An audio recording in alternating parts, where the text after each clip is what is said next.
శివుడు తన భక్తుడి కోసం యమధర్మరాజునే చంపాడన్న విషయం మీకు తెలుసా? మరణం మనిషి జీవితంలో తప్పనిసరి సత్యం. కానీ మరణాన్నే ఓడించిన భక్తుడు ఉంటే, దేవుడిపై విశ్వాసం ఉంటే విధినే మార్చగలమా? ఈ రోజు మీరు వినబోయే కథ భక్తి, మరణం, దేవుడు ఈ మూడు మధ్య జరిగిన అద్భుత సంఘటన. ఇది మహాశివ భక్తుడు మార్కండేయుడి కథ.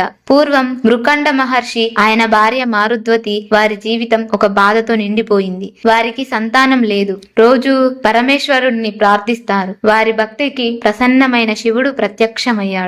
ఒక వరం ఇచ్చాడు. 100 సంవత్సరాలు బ్రతుకుతాడు. కానీ మందబుద్ధి పిల్లలు కావాలా? లేకపోతే గొప్ప తెలివి, గొప్ప గుణాలు కానీ కేవలం 16 సంవత్సరాల జీవితం మాత్రం ఉండే ఒక కుమారుడు కావాలా? ఒక్క క్షణం కూడా ఆలోచించకుండా మృకండు మహర్షి, ప్రభు నాకు గొప్ప కుమారుడు కావాలి. ఆయుష్ తక్కువైనా పర్వాలేదు. శివుడు చిరునవ్వు నవ్వాడు. కొంతకాలానికి ఒక అద్భుతమైన కుమారుడు జన్మించాడు. అతడే మార్కండేయుడు. చిన్నప్పటి నుంచే వేదాలు, శాస్త్రాలు, ధర్మం అన్నీ నేర్చుకున్నాడు. కానీ ఒక రహస్యం అతని జీవితాన్ని వెంటాడుతోంది.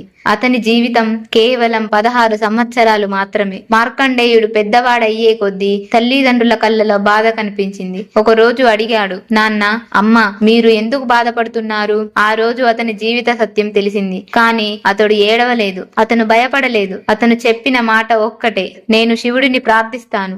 నా శివుడు నన్ను కాపాడతాడు. ఆ రోజు నుంచి మార్కండేయుడు శివలింగం ముందు కూర్చుని మృత్యుంజయ మంత్రం జపించాడు. రోజులు గడిచాయి, నెలలు గడిచాయి. అతని భక్తి పర్వతంలా పెరిగింది. కాలం ఎవరిని ఆపదు. మార్కండేయుడి జీవితంలో అతని ముఖ్యమైన రోజు వచ్చింది. 16వ పుట్టినరోజు.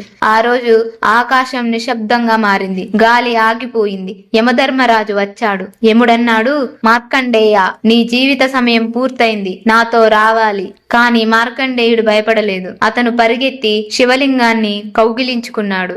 ఓం నమ శివాయ అని జపం చేశాడు. యముడు తన పాశాన్ని విసిరాడు. ఆ పాశం మార్కండేయుడితో పాటు శివలింగాన్ని కూడా తాకింది.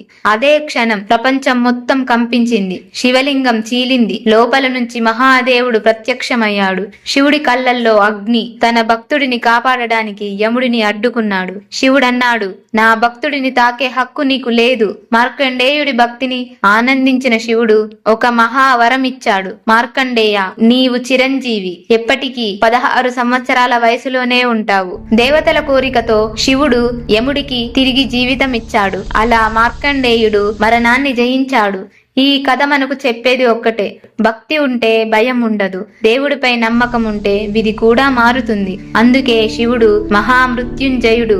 భక్తి దేవుడిని కూడా కదిలిస్తుంది. అది మార్కండేయుడి చరిత్ర వల్ల మనం తెలుసుకుంటాము. నిజమైన విశ్వాసం ఉంటే మరణం కూడా ఓడిపోతుంది. హర హర మహాదేవ, శంభో శంకర.